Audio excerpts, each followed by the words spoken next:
Hi everyone, আবারও হাজির হলাম আপনাদের সামনে নতুন একটি আইটেম বা রেসিপি নিয়ে। আজকে আমি আপনাদেরকে দেখাবো ব্রেড দিয়ে বা মোজারেলা চিজ দিয়ে কিভাবে এই সুন্দর বা মজাদার স্ন্যাক্সটি তৈরি করা যায়। তাহলে সঙ্গেই থাকুন। আর শুরু করার আগে আপনাদের কাছে ছোট্ট একটা অনুরোধ রইবে, যদি আমাদের এই ভিডিওগুলো আপনাদের ভালো লাগে তবে অবশ্যই আমাদের চ্যানেলটিকে সাবস্ক্রাইব করবেন এবং পাশে থাকা বেল আইকনে ছোট্ট একটা ক্লিক করবেন। তাহলে নতুন নতুন ভিডিওগুলো পৌঁছে যাবে আপনাদের নোটিফিকেশন এবং সর্বপ্রথমে আপনি দেখতে পারবেন। সো শুরু করা যাক। মোজারেলা চিজ দিয়ে এই ব্রেডটি বা এই স্ন্যাক্সটি কীভাবে তৈরি করতেছি অবশ্যই আপনারা পুরো ভিডিওটা দেখবেন। এখানে আমি নিয়েছি ব্রেড, আর এই ব্রেডগুলোকে আমি একটা পটে ঢাকনা দিয়ে গোল গোল করে কেটে নিয়েছি। আর এটা আমি ভিডিও করিনি, তবে আপনারা কিন্তু অবশ্যই বুঝে নিয়েছেন আমি এটাকে পটে ঢাকনা দিয়ে বা যে কোনো একটা কাটার দিয়ে এটাকে গোল গোল করে কেটে নিয়েছি। আপনারাও চাইলে কিন্তু যে কোনো পটের ঢাকনা বা গোল ঢাকনা দিয়ে এটাকে সুন্দরভাবে কেটে নিতে পারেন।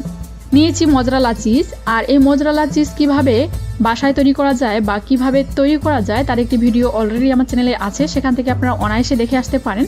তবে আপনাদের সুবিধার জন্য আমি এর লিঙ্ক নিচে ডিসক্রিপশন বক্সে দিয়ে দিব, সেখান থেকে অনায়াসে আপনারা দেখে আসবেন। তারপর নিয়েছি একটা ডিম। এবার সেই ডিমের মধ্যে দিয়ে দিব 1 চা চামচ পরিমাণ চিনি। চিনিগুলো দেওয়ার পর এই ডিমটাকে ভালোভাবে আমাকে ফেটিয়ে নিতে হবে। ডিমগুলোকে ভালোভাবে ফেটিয়ে নেওয়ার পর সেই ব্রেডগুলোকে আমি একটু পানি ছিটা দিয়ে একটু চেপটা করে নিচ্ছি বা চুপসিয়ে নিচ্ছি। আর কিভাবে এই ব্রেডগুলোকে পানি দিয়ে চুপসিয়ে বা চেপটা করে নিচ্ছি অবশ্যই আপনারা খেয়াল করতেছেন। ব্রেডগুলো ভালোভাবে চুপসিয়ে বা চেপটা করে নেওয়ার পর তার মধ্যে দিয়ে দেব মোজারেলা চিজ। মোজারেলা চিজ দেওয়ার পর আবারও একটা ব্রেড নিলাম, নিয়ে আবারও সেই ব্রেডটাকে একই প্রসেসিংয়ে চেপটা করে নিচ্ছি বা চুপসিয়ে নিচ্ছি। এবার যা করতেছি, দুইটা ব্রেডকে একসঙ্গে সিল করে দিচ্ছি। আর কিভাবে সিল করতেছি অবশ্যই আপনারা ভিডিওটি দেখতেছেন। আমি এখানে এই ব্রেডগুলোকে পানি দিয়ে সিল করে নিচ্ছি, তবে আপনারা চাইলে কিন্তু ডিমের ব্যাটার দিয়েও এই পাউরুটিগুলোকে সিল করে নিতে পারেন। এভাবে একই প্রসেসিংয়ে আমাকে সবগুলো ব্রেড বা এই সবগুলো পাউরুটি সিল করে নিতে হবে। তাহলে চলে আসি নেক্সট প্রসেসিংয়ে। এবার আমি চুলার মধ্যে একটা প্যান বসিয়ে নিয়েছি এবং তার মধ্যে অলরেডি দিয়ে দিয়েছি তেল। এই তেলগুলো একটু হালকা হিট হয়ে আসলেই দিয়ে দিব সেই তৈরি করা ব্রেডগুলো। তার আগে আমি ডিমের ব্যাটারগুলো আরেকটু ফেটিয়ে নিলাম। ফেটিয়ে নেওয়ার পর সেই ব্রেডগুলো বা যেগুলো আমি তৈরি করেছি সেগুলো এই ডিমের ব্যাটারের মধ্যে ডুবিয়ে বা উল্টিয়ে পাল্টিয়ে এই তেলের মধ্যে ছেড়ে দিব।